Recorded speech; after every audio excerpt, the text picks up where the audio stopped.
My loves, good afternoon. Welcome to another video and welcome back to another chocolate review video. We were on hot chocolates for a while, now we're back onto solids like an 8-month-old baby, I think. If you are new to the channel, my name is Kelly and here at Maverick Baking we conduct food reviews, mostly chocolate based. We also share lots of lovely easy recipes, we share vlogs and foodie content, sometimes the occasional foodie challenge, as well as the Sweet Nothings podcast. If that sounds like your kind of thing, don't hesitate to stick around by tapping that subscribe button. But down to business, folks. Today we're talking about something I probably didn't expect to ever talk about, and that is chocolate from IKEA. IKEA make chocolate now. At least in Italian IKEA they do, but it's written in English and in Swedish, so I'm guessing they have this just about everywhere. A couple of months ago, I was in IKEA, we were picking up a few bits, and I always love to have a browse around the kind of food bit in IKEA. Big fan of the meatballs. They have lots of nice little kind of chocolate cookies and stuff. They have this blueberry drink setup, which is really nice, and I saw a couple of bars of chocolate, which I'd never seen before, and was interested because it's not just your standard kind of white milk and dark chocolate. We have some flavors going on too. So today we're going to be tasting their white chocolate with raspberries and their dark chocolate with coffee crunch organic to let you know whether it's worth your money. I would like to start with the dark chocolate. Now, one of the ingredients on this bar has me concerned, I have to tell you. So as we're reading it, we can expect cocoa mass, sugar, and then fat-reduced cocoa powder. Now, the fat-reduced part isn't a problem. That's a matter of science. Adding cocoa powder to a chocolate bar is a bad sign. It's a bad sign for flavor, it's a bad sign for texture, and it's a bad sign for whatever cocoa mass you had in there in the first place, because clearly it doesn't taste very good. We then, after those, have cocoa butter, then 2% toasted coffee beans, an emulsifier, some powdered milk, some natural flavorings. So it's a 60% dark chocolate bar, but it contains milk. So if I was dairy-free to any extent, probably be quite annoyed. As someone who loves chocolate, I don't see the point of you making this a dark chocolate bar if you're also going to add milk. And again, it sends me a pretty bad signal as to how this is going to taste and feel in the mouth if you needed to add both cocoa powder and milk to a dark chocolate bar. However, we open up to a nice kind of thick, almost like an aluminium foil, you know, rather than just normal chocolate foil. It's a proper thick foil. I have to say the packaging in general, I don't dislike it. It's very IKEA, it's very simple, but it's also a little bit like health food shop, if you know what I mean. This looks like I bought it because I was shopping for chickpeas in bulk. Do you know what I mean? As we unveil the bar, it looks like it has some big squares. There is a real kind of strong coffee smell coming from it, which we love to see. There is a little bit going on in terms of the design. We have some angles, we have some lines and things like that.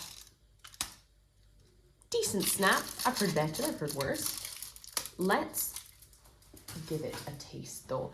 It looks like we have some pretty tiny pieces of the coffee crunch in there, and it's a pretty thin bar overall. Let's see how it is. I'll be honest, flavor, better than I expected. The flavors aren't too bad. You immediately get a very sweet dark chocolate flavor along with the flavor of coffee. And unlike a lot of kind of mass-produced coffee flavored chocolate bars, it doesn't just taste like instant coffee. It doesn't taste like the, you know, Nestle granules that you turn into coffee just with boiling water. So that definitely could have been worse, especially for such a small percentage of coffee in there. The flavor's pretty decent. However, there is an underlying note of burnt. This bitter, burnt kind of flavor, which in a 60% dark chocolate bar that contains that much sugar and contains milk, should not be there. It's either coming from the coffee beans or from the cocoa beans, but it's there, and it's not great. The cocoa powder did exactly as I feared in terms of the texture, and it's made it a little bit chalky, a little bit grainy. Obviously, it's not a huge problem. This isn't the kind of thing that you put in your mouth and expect to melt because you know that you're going to have those crunchy coffee pieces in there. Part of me wonders if it was intentional because of the texture of the rest of the chocolate. Putting cocoa powder or putting milk powder, any of these things into a chocolate bar will inherently just remove the smoothness. That gorgeous kind of melting texture that you should get, especially from a dark chocolate that doesn't have a lot of ingredients, is is impossible to achieve here because you have added a powder. Now, if you're crunching through it and eating it quickly, it's fine. It doesn't taste too bad. Does it taste cheap? Yeah. Does it taste like dark chocolate? Kind of. I don't understand why they added the milk. I don't know if they did it for texture. It certainly hasn't added anything to the flavor. If they wanted to make it a milk chocolate, it probably would have been better. The textures and the flavors would have worked out a bit better, in my opinion. Or they could have just committed fully to the dark chocolate and binned both the cocoa powder for a better texture and the milk for a better, better option, because the kind of people who buy dark chocolate typically don't want milk in their chocolate anyway, whether it's for reasons of, ethics, intolerances, or just preferences when it comes to chocolate flavors. So, is it terrible? No. If you like dark chocolate and coffee, you could probably eat your way through this without any problem. It's not unpleasant to eat. What it is underwhelming.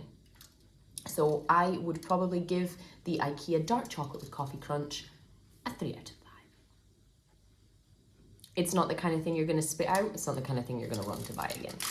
Shall we instead move on to the sweeter option that we have today, being the IKEA white chocolate with raspberries. So this one's ingredients list tells us to expect sugar, powdered milk, then cocoa butter, glucose syrup, 0.8% raspberries, folks, 0.8, don't forget. An emulsifier and natural flavorings. So fewer ingredients than the last bar, which is slightly insane for white chocolate. And again, I'm probably expecting this to be pretty sweet, pretty chalky, because we have a lot of milk powder in there. The glucose syrup, I don't know if I understand. Perhaps it's something to do with coating the raspberries and not in the actual chocolate itself. But let's open it up and see how it is. Ooh. And we have a very pretty bar inside. This part's already broken off, so I just hold it up for you. We have a very kind of creamy, yellowy gold white chocolate with some very obvious, slightly chicken poxy resembling, but nonetheless pretty pieces of raspberry in there. I have to say the smell is basically just white chocolate. Your kind of Milky Bar, Nestle white chocolate smell, vanilla, milk. Decent snap those, I'm sure you can hear. Let's see how this one tastes though. In a word, powdery.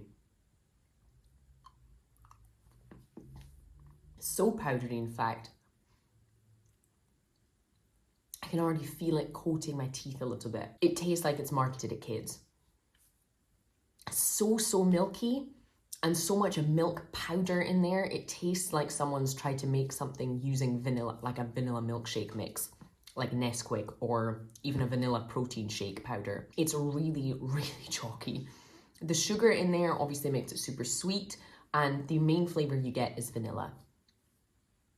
Very, very common, obviously, with white chocolate. The vanilla is a big player, but it's almost all you taste here. The raspberry is like a little whispery afterthought. And it is a natural tasting raspberry, but it's being absolutely bludgeoned to death by sweet powdered milk around it, essentially. When I say it's marketed at kids, I don't mean that as like a negative or as an insult. I just mean marketed at kids. It's so overwhelmingly sugary. It's to the same level of sweetness as, the kind of fondant icing that you can peel off of a kid's birthday cake. That's what I mean. There's nothing wrong with enjoying that, but for a company that has this much money and has a relatively big food section that it's clearly trying to expand upon, we could be doing a lot better than this. Would I rush out to buy it again? No. Would I recommend it? Probably not that either. It's not unpleasant to eat, but it's certainly not the best I've ever had for a company that has this much money to put into, market research and product development. So I would give this a disappointing 2 out of 5. Today has gone just about how I would expect it would, to be honest. IKEA's food department has some good stuff. It has some stuff that's becoming quite iconic too, but clearly some parts still need some work. Let me know if you guys have tried it. I'd love to know if you guys disagree. As I said, neither of these are unpleasant. I'm not spitting them out as I go, but I will forget about these as soon as they are finished. It's the kind of thing I wouldn't even put into baking because I think it might actually deteriorate whatever recipe they're used in. Just, Let me know your guys' thoughts if you've tried them or not, and Otherwise, if you think I'm being too harsh, if you think I'm being still too generous, let me know. But I'm afraid that is all I have time for today, guys. Thank you so much for watching as always, and I will see you for the next one.